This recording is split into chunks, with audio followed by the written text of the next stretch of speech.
poste depuis le mois de novembre à la tête du conservatoire de Villeparisis. Alors c'est un établissement un peu particulier puisque en cette année scolaire 2021-2022 nous fêtons les 50 ans d'existence de la structure.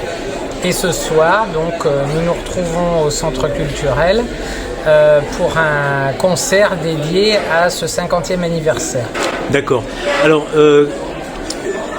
j'imagine que beaucoup d'enfants vont passer sur scène. Est-ce que vous pouvez nous dire ce qui va être interprété et combien d'enfants vont passer devant le public? Alors ce soir on a à peu près entre 100 et 150 participants. Vous dire en détail tous les morceaux serait vous réciter le programme, mais je peux vous dire que ça va être très éclectique. En fait, c'est un petit peu une histoire à la façon actuelle, une rétrospective un petit peu des années, on va dire, passées au conservatoire qui vont être interprétées par les différentes classes du conservatoire, aussi bien les musiques amplifiées que la musique acoustique avec le grand orchestre du conservatoire, les chœurs d'enfants, l'atelier lyrique et nous avons également les classes de guitare et d'accordéon.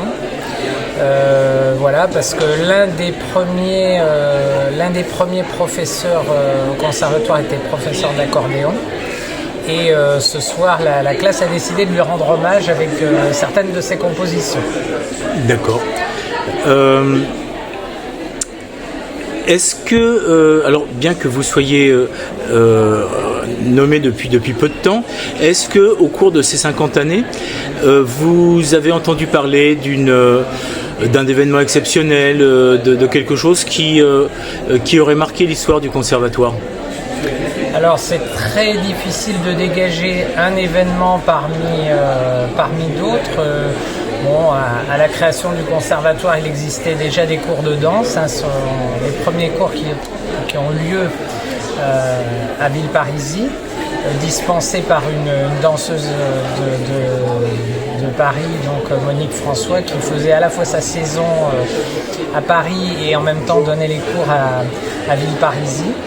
Et je crois que je suis le 7e directeur. Il y a eu beaucoup d'impulsions, d'envies, de projets qui ont permis de développer le conservatoire. À l'origine, il y avait 280 élèves et là, on se situe dans une moyenne de 500 actuellement. D'accord. Donc on peut parler dans la continuité, compte tenu de l'augmentation des effectifs, d'une réussite certaine quand même. Absolument, et d'ailleurs une réussite qui va prochainement se transformer grâce aux élus avec la construction d'un établissement dédié au conservatoire qui sera attenant au centre culturel où nous sommes ce soir.